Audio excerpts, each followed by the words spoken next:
Hello everyone, welcome you all to my YouTube channel Ravi Sir Biology.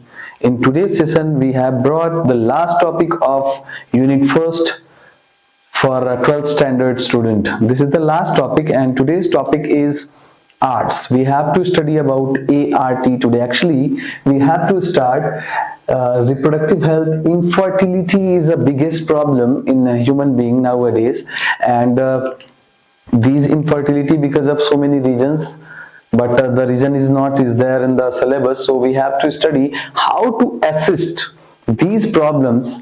If a couple is not able to give birth to a young one, they assist some technology. That technology has been evolved, developed, and on the behalf of those technology only, they become fertile or they will have a child in their life.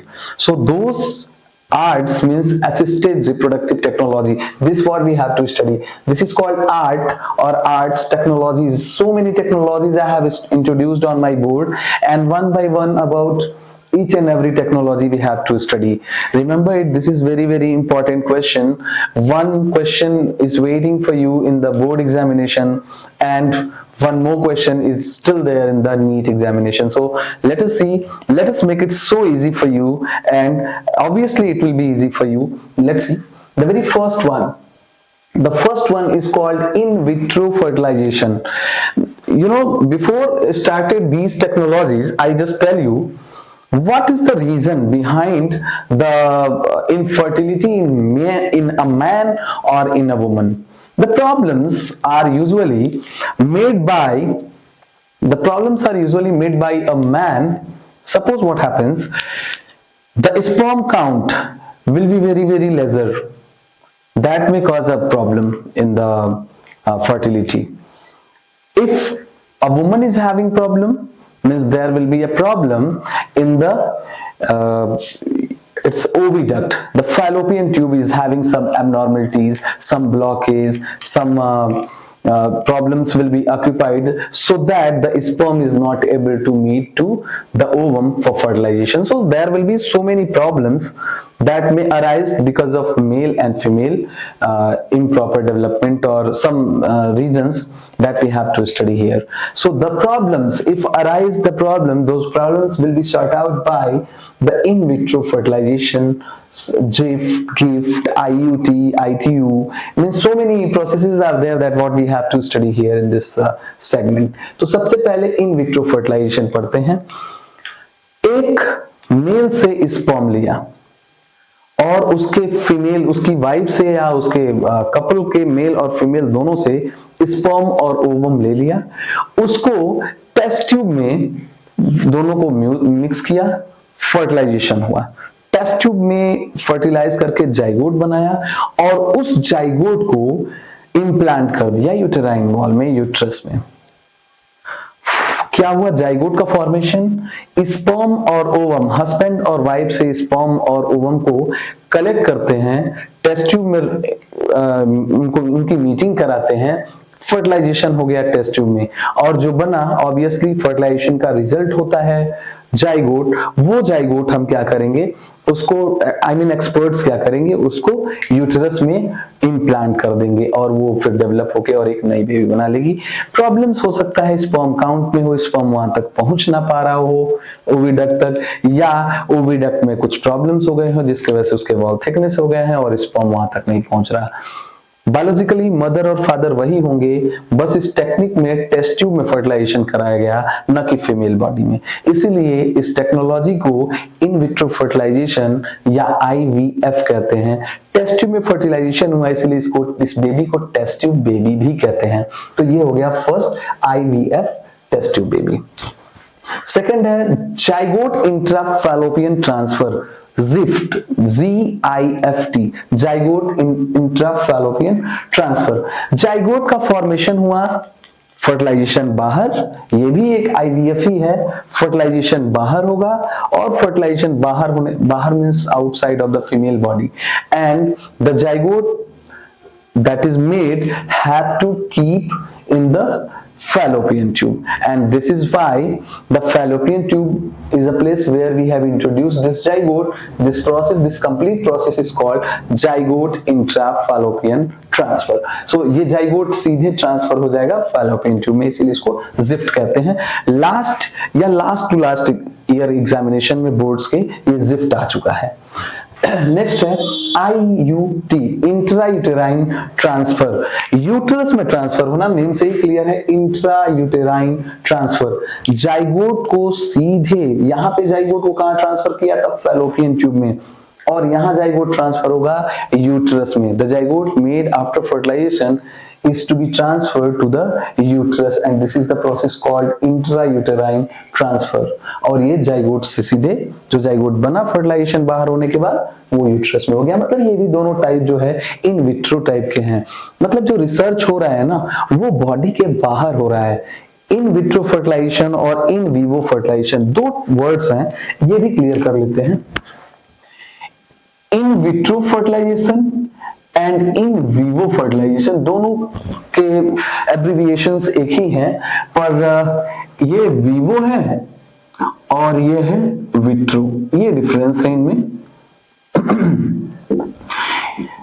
Research is happening inside the female body, in female body. This is called in vivo fertilization, and research is happening out of body. Out of body is called, this is called IVF, in vitro fertilization. तो ये difference होता है, याद रखेंगे. ये differences आपको एक question को सॉल्व कर सकता है. आपके डिफरेंसेस बस ये याद रखना है. Let me right again, it was not so clear. In female body, in female body, and this is out of body. This is to be remembered. Research is in female body, research in out of the body.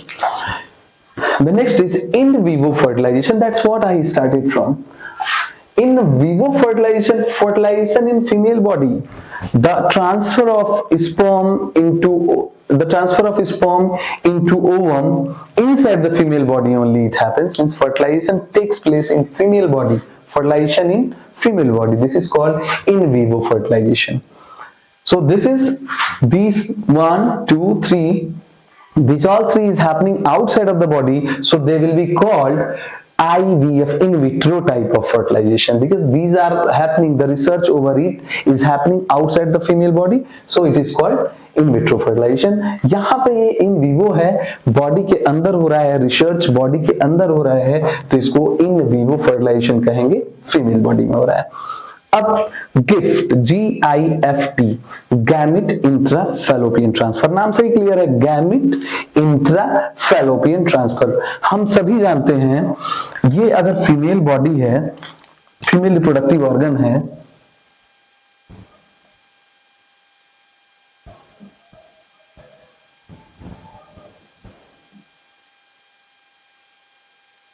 ये अगर female body है, यहां पे ovum होता है और यहां से स्पर्म पहुंचता है वहां तक. तो यहाँ पे स्पर्म ये जाता है और फर्टिलाइजेशन होता है. कहाँ पे फर्टिलाइजेशन होता है? ओविडक्ट में होता है. तो इस ओविडक्ट में जब फर्टिलाइजेशन हो रहा है, एम्पुलरी रीजन में होता है इसके, तो जैसे ये स्पर्म यहाँ पे गया, फर्टिलाइजेशन होगा, तो वो फर्टिलाइजेशन गैमिट को सीधे यहाँ पे ट्रांसफर कर दिया जाए. Formation of this transfer of ovum, transfer of ovum from donor to another body of fallopian tube, दूसरे बॉडी के fallopian tube में ट्रांसफर हो जाता है. मतलब ओवम का ट्रांसफर हो गया. यहाँ पे ओवम यहाँ लाया गया किसी डोनर बॉडी से, क्योंकि ये जिसकी बॉडी है उसमें ओवम का फॉर्मेशन प्रॉपरली नहीं हो रहा है, तो किसी और बॉडी से इसमें ओवम का ट्रांसफर करेंगे और फिर इसमें स्पर्म इंट्रोड्यूस होगा और फिर फर्टिलाइजेशन होगा. तो इस तरह के ART को कहते हैं gamete intrafallopian transfer, gift. Next है इंट्रासाइटोप्लाज्मिक स्पर्म इंजेक्शन. नाम से क्लियर है, इंट्रासाइटोप्लाज्मिक स्पर्म इंजेक्शन, मतलब कहीं इंजेक्शन मेथड को यूज करके और ओवम के अंदर स्पर्म को इंजेक्ट किया जा रहा है। Formation of embryo in laboratory bye sperm injected directly into the ovum. Laboratory में ओवम के अंदर स्पर्म को इंजेक्ट किया जा रहा है, इसी प्रोसेस को कहते हैं इंट्रासाइटोप्लाज्मिक स्पर्म इंजेक्शन। और लास्ट है IUI, intra uterine insemination, sperm placed directly in uterus by catheter. याद रखेंगे कैथेटर का यूज किया गया है इसमें किया गया है। Sperm to be placed directly into uterus, uterus में डायरेक्टली इंट्रोड्यूस होगा कैथेटर को यूटिलाइज करके, जहां पे ओवम होगा, फर्टिलाइजेशन होगा और फिर एक प्रेगनेंसी होगी। तो एक बार फिर से हम देखते हैं हमने क्या पढ़ा है, और फिर से अगर कोई कंफ्यूजन अगर होता है तो कमेंट बॉक्स में आप अपने कंफ्यूजन को रखेंगे, उसके अगेंस्ट हम फिर से वीडियोस अपडेट करेंगे। रिप्रोडक्टिव हेल्थ में हम लोग लास्ट टॉपिक पढ़ रहे थे ART, assisted reproductive technologies.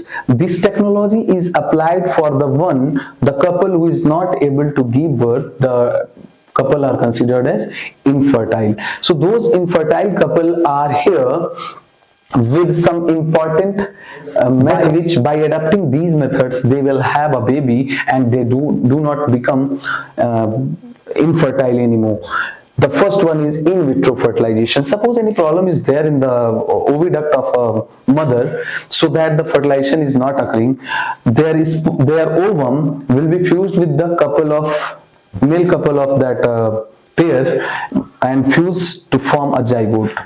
इस किसी वजह से अगर इस किसी फीमेल में फर्टिलाइजेशन नहीं हो पा रहा, तो उस फीमेल का ओवम और उसके हस्बैंड या उसके कपल का मेल का स्पर्म दोनों को बॉडी के बाहर फर्टिलाइज कराएंगे टेस्ट ट्यूब में, और फिर उसको इम्प्लांट करेंगे हम इस फीमेल बॉडी में। इसी प्रोसेस को कहते हैं test tube baby in vitro fertilisation. मैंने बताया दो चीजें, इन विट्रो और इन विवो, दोनों में डिफरेंस है। इन विट्रो का मतलब research is going on outside of female body, and in vivo means research is going on inside the female body. This is to be remember, body के बाहर हो रहा है। जिप्ट भी एक तरह का इन विट्रो फर्टिलाइजेशन ही है, जिसमें गैमिट को डायरेक्टली फैलोपियन ट्यूब में ट्रांसफर किया जा रहा है। फर्टिलाइजेशन बाहर होगा और सीधे फैलोपियन ट्यूब में उसको इंट्रोड्यूस कर दिया गया।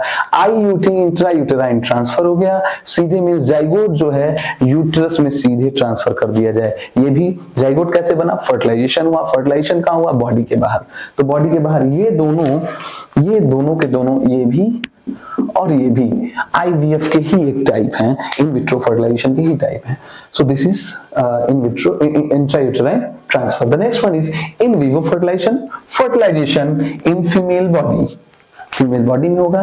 The next one is gamete intrafallopian transfer, GIFT, transfer of ovum from donor. जैसे मान लो कोई एक फीमेल बॉडी है जिसके अंदर ओवम का फॉर्मेशन नहीं हो रहा है, तो किसी फीमेल बॉडी से ओवम लेंगे, यहाँ पे ट्रांसफर करेंगे और फिर यहाँ पे फर्टिलाइजेशन कराएंगे। ये होता है गैमिट इंट्राफैलोपियन ट्रांसफर। नेक्स्ट है इंट्रासाइटोप्लाज्मिक स्पर्म इंजेक्शन। लेबोरेटरी में हम क्या करेंगे, स्पर्म को किसी ओवम में इंजेक्ट करा देंगे, इंजेक्शन से इंजेक्ट करा देंगे, इसको कहते हैं हम इंट्रासाइटोप्लाज्मिक स्पर्म इंजेक्शन। और लास्ट है IUI, intrauterine insemination, sperm to be placed directly into the uterus. Sperm को डायरेक्टली यूटेरस में हम प्लेस कर देंगे बाय यूजिंग अ कैथेटर। तो इस तरह इन टेक्नोलॉजी से आजकल के कंडीशंस में बायोलॉजी ने, मेडिकल साइंस ने इस तरह की कामयाबी हासिल की है, जिसकी वजह से अब फर्टिलिटी रेट इंक्रीज हो गया है, और जो इनफर्टाइल कपल्स हैं उनके लिए बहुत ही ढेर सारे गुड न्यूज हैं। So stay with me for more updates about next coming chapters of class 12th biology. Thank you.